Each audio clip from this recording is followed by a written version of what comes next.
efecto, reclamamos ao Goberno que poña fin á concesión, que deixe sen efecto a concesión e que a AP9 pasa a ser unha autoestrada libre de peaxe. Ao mesmo tempo, reclamamos que no inmediato e en coherencia, entre tanto, non se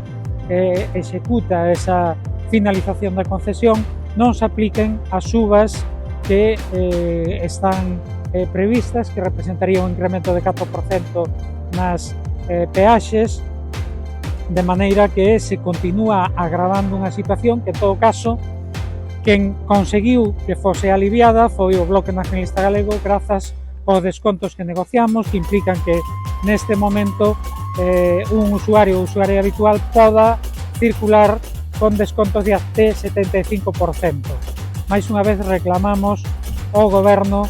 e ao Partido Socialista neste caso que deixen de bloquear esta transferencia, que se complete canto antes e que se respete o que saiu do Parlamento de Galicia. En definitiva, unha vez máis reclamamos unha AP9 galega e libre de peaxes.